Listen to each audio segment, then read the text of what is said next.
Então vamos falar um pouco dos relatórios do CENIPA. Dentro do CENIPA a gente tem dois tipos de relatório. A gente tem os relatórios de investigação e os relatórios de prevenção. Aqui na nossa primeira imagem, a gente tem um relatório que é o relatório final de um acidente. E na segunda imagem a gente tem o RELPREV, que é o relatório de prevenção. Vamos falar sobre então os relatórios de investigação. São 5 os relatórios de investigação, sendo 2 deles ostensivos e 3 reservados. Ostensivo significa o quê? É o relatório que ele tem que ser passado para o público, no geral.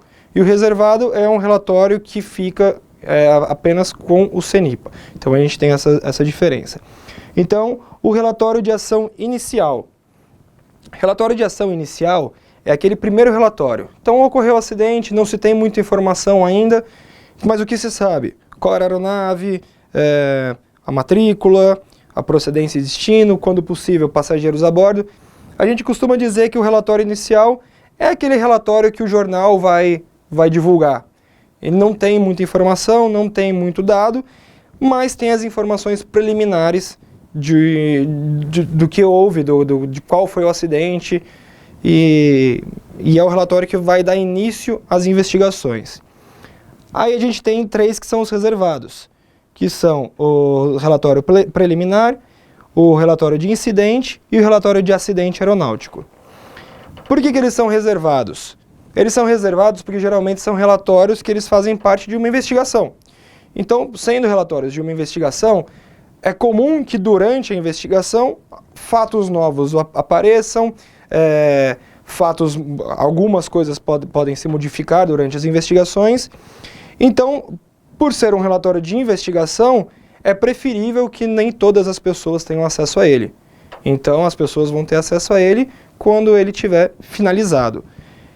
E, por fim, a gente tem o relatório final, que é o relatório ostensivo, que tem que ser repassado para todos os operadores, para todo o público, que é o relatório que aí sim ele vai conter exatamente tudo que houve no acidente.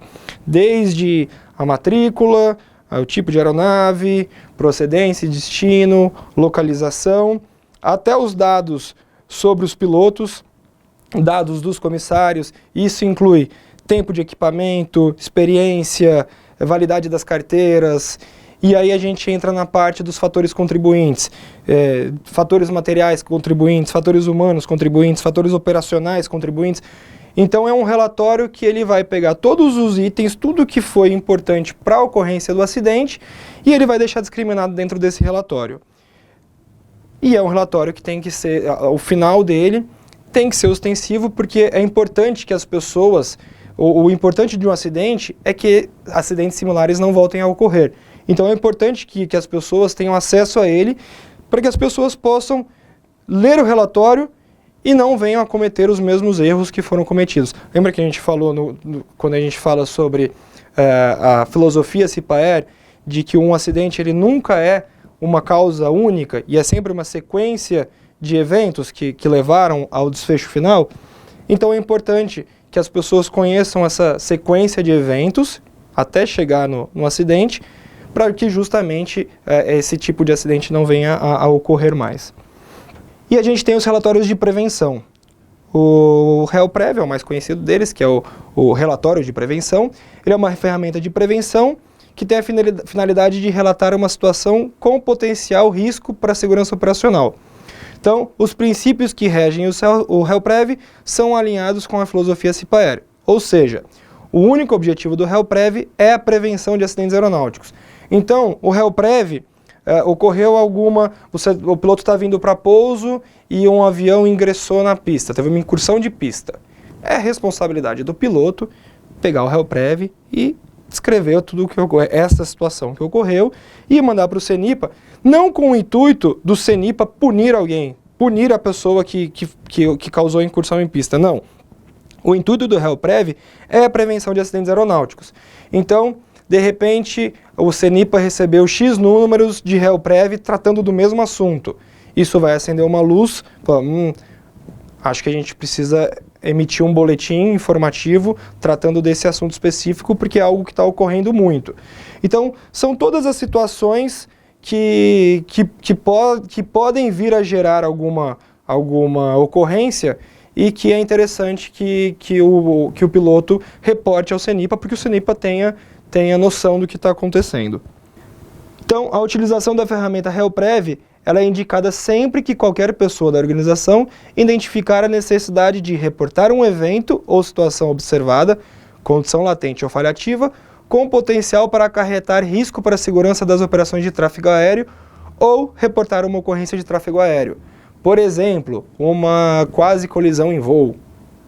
Estava voando, cruzei com uma outra aeronave no espaço aéreo controlado. É interessante que o piloto preencha o relatório do RELPREV, explique o que aconteceu, de novo, não com o intuito de procurar um culpado e punir alguém, apenas para que o CENIPA tenha a noção de que isso aconteceu e que possa tomar medidas de prevenção para que não voltem a acontecer. E a gente tem o HELPER, o relatório de perigo. O HELPER é o documento que contém o relato de fatos perigosos ou potencialmente perigosos para a segurança de voo. O HELPER ele é uma importante ferramenta da prevenção de acidentes aeronáuticos, pois permite que qualquer pessoa reporte situações perigosas ou potencialmente perigosas observadas ou que delas teve conhecimento. O HELPER se destina exclusivamente à prevenção de acidentes aeronáuticos por intermédio de alerta aos responsáveis pela manutenção das condições de segurança da atividade aérea.